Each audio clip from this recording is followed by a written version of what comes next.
Hi, I'm Mrs. Stevens, and this is for my dual enrollment class for Coconino High School.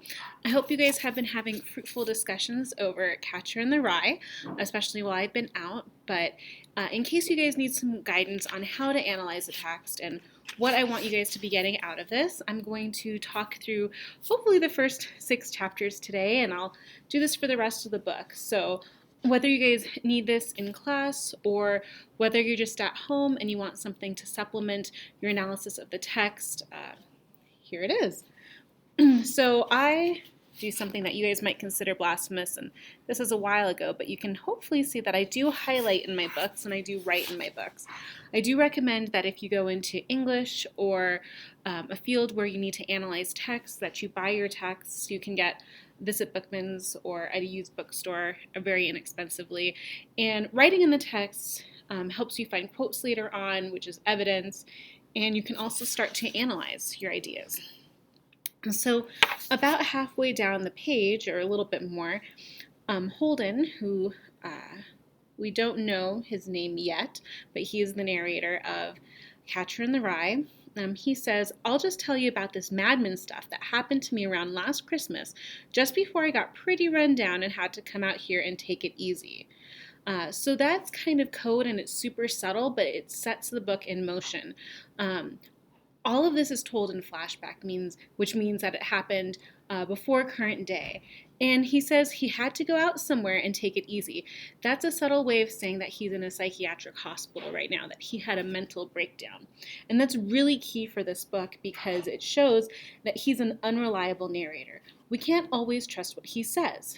And some students love this book, some students hate this book. It really depends on you because some people find Holden super annoying and others really relate to what he's saying. And some of the ideas in this book are a little outdated. You kind of have to know what was happening in the time period. And I also have videos about the 1950s and 40s so you can kind of get an idea of what the cultural time period was like. And some of it still matters today. You know, there's teenage angst, there's teenage displeasure with adults and how teachers behave, and the world in general. And so hopefully you guys can relate to some of those things. But basically, he's in a psychiatric hospital, and he's writing about the events that kind of led up to it.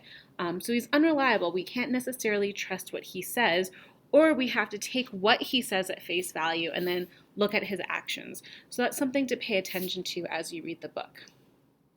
So then he continues, that's all I told DB about, and he's my brother and all. He's in Hollywood. That isn't too far from this crummy place. And he comes over and visits me practically every weekend. He's going to drive me home when I go home next month, maybe. And so he's talking about his brother, who's an actor probably, or wannabe actor in Hollywood. And Holden thinks this place is crummy. That's something that, as a teacher, I've noticed a lot of teenagers can find fault with things very easily. It's good to have a critical eye. That's not a critique against you guys at all. But it's also nice to look at things from a positive perspective sometimes. And you'll notice that Holden writes very negatively and criticizes a lot of things. You'll notice certain adjectives coming out, like crummy or phony. That's one of his favorite words throughout the text.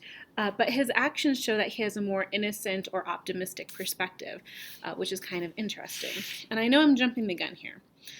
So he's talking about Pensy Prep School, where we know that he's basically been expelled from it at this point, and he kind of talks about why. The point of these videos isn't to summarize Catcher in the Rye. I want you to read it. But if this text is a little difficult for you, and that's okay, you can always look at SparkNotes and read the summaries before you read the text. But it really is important to read the text because you can't analyze a book if you don't have the quotes. You can somewhat analyze a plot from a summary that you read, but you're not getting the full picture of it. So yeah, I hope you find that useful. But his voice is just like any other teenager. You can tell that he has a good education, though. He goes to Pensy Prep, which is a private school, and he mentions David Copperfield in the first sentence. And that was written by Charles Dickens, a famous 19th century novelist. And so we know he has a good education. Even though he's being expelled, he does read and he understands certain concepts because he's alluding to them, literary device there, right from the get-go. If you're going to go to graduate school to become an English professor or an English teacher, you don't need a graduate degree to be an English teacher, but you can have one. So if that interests you, I highly recommend reading the texts that are alluded to in books. So you might want to check out David Copperfield by Charles Dickens. He's an amazing writer anyway. Okay, so now we're in chapter 2. Let's see what I wrote. So he mentions how's your grip, sir? And the grip, or I call it grip, but in Spain they call it gripe, which they still use as their term for the flu. So just so you guys know, that is a vocabulary word. You can see that I also write in my books. So you can see I wrote rules.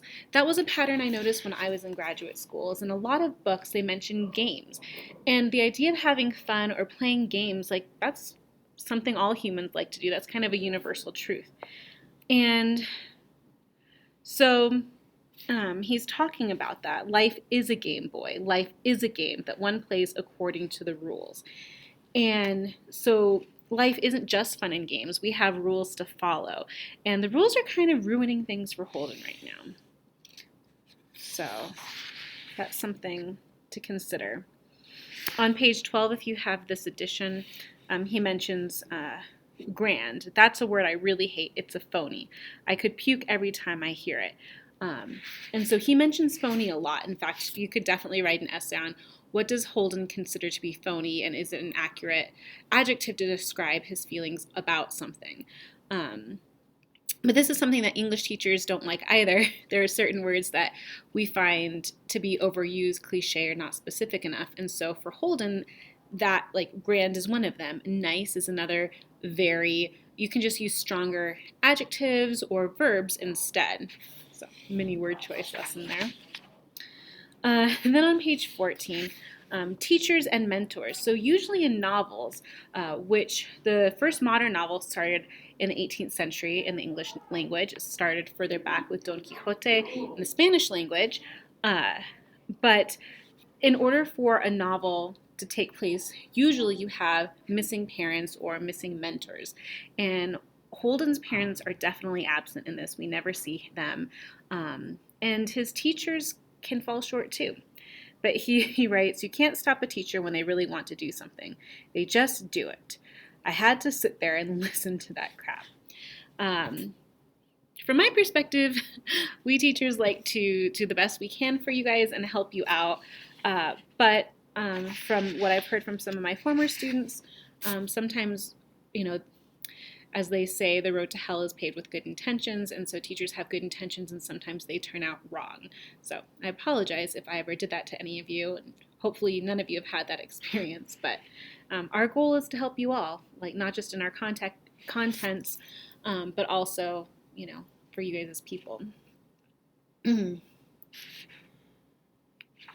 But then he writes, well, you could see he really felt pretty lousy about flunking me. So I shot the bull for a while. I told him I was a real moron and all that stuff. I told him how I would have done the exact same thing if I had been in his place and how most people didn't appreciate how tough it is being a teacher. That kind of stuff, the old bull. Well, it is hard to be a teacher, but even if he doesn't necessarily believe so. He also writes that he had gone to Elkton Hills, and he left that school because he was surrounded by phonies. So he's concerned about people not being real with him. They're being fake.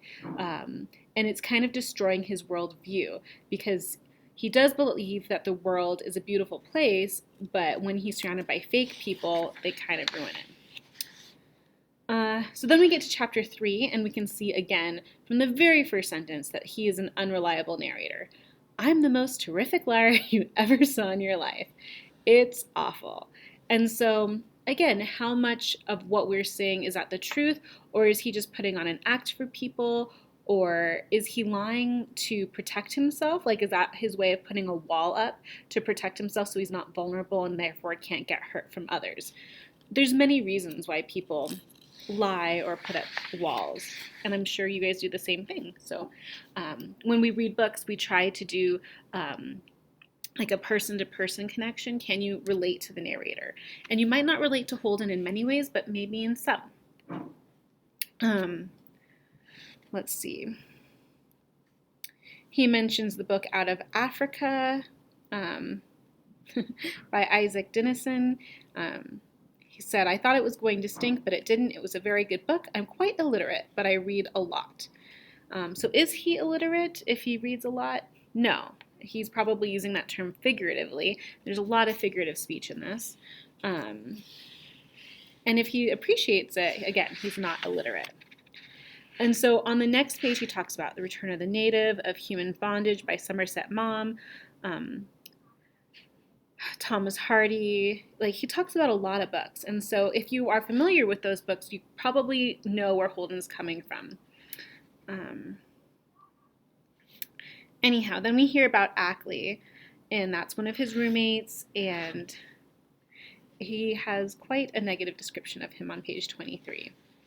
He gets annoyed with his hygiene and how untidy the room is, and it just gets on his nerves.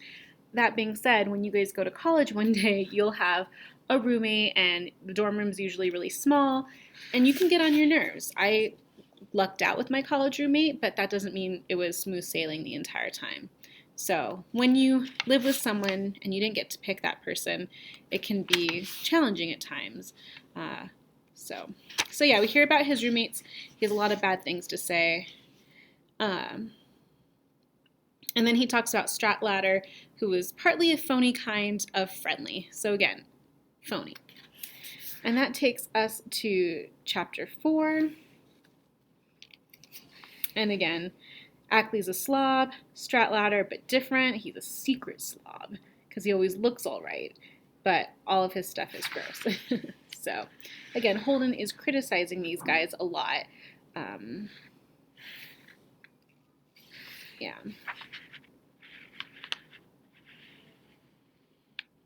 And then Stratlatter asks on page 34, where'd you get that hat, the hunting hat? And Holden says he got it in New York this morning for like $1. You like it. And that hat's really important. Then we talk about Jane Gallagher. And Holden grew up with her, and he likes her. He has very strong feelings for her. Whether they're romantic or not, it's unclear. It seems like Holden is still in the stage where he doesn't experience romantic love yet, which is fine. But he's very protective of her. And I think this is one of those 1950s cultural things that is important to note because he feels like it's his duty to take care of Jane and to protect her.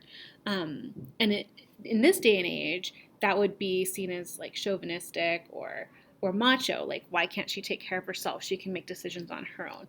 But in this time period, that was more of a kind thing to do. Polite thing to do. Talks about how Stratlatter is in front of the mirror half the time, so that men can be vain too. And actually, it's interesting. I see a lot of men comb their hair and take care of their image in school, sometimes more than girls. So let's see. Now I'm in chapter 5. So he dislikes his roommates, but then he decides to write a composition or an essay for one of them, which seems really nice. So that's one example of the contradiction between what he says and how he acts. And rather than doing the assignment, he writes about his brother Ali's baseball mitt, which is super personal, and it includes poetry. It talks about how he died and that Ali had red hair, but didn't get angry, and there's a stereotype that redheads get angry faster. But it seems like that was a big event for Holden's life that may have started this whole downward spiral for his depression and his breakdown. He was only 13, and they were going to have me psychoanalyzed and all because I broke the windows in the garage. I don't blame them. I really don't. I slept in the garage the night he died. And then he breaks all the windows with his bare hands. So he has a lot of emotion, and he acts out, understandably. He was very close to his brother. So we kind of get a hint of what's ruminating under the surface. And then we get to chapter 6. Again, he says, some things are hard to remember. When you have depression or anxiety, sometimes you purposely forget things or bury things so you can't remember them. He talks about the school and how gross it is. What is school? You were always watching somebody cut their damn toenails or squeeze their pimples or something. So it's kind of gross. That's another trope in English literature, is the body as shameful or disgusting. And I think there's a lot of that's changed culturally too right now, where we're trying to have more pride in our physical bodies and not think of them as so gross. And that's basically it for chapter 6 and my analysis. Is there more to get out of it? Oh yeah. This is just my interpretation and just talking as I go through my notes. Thank you.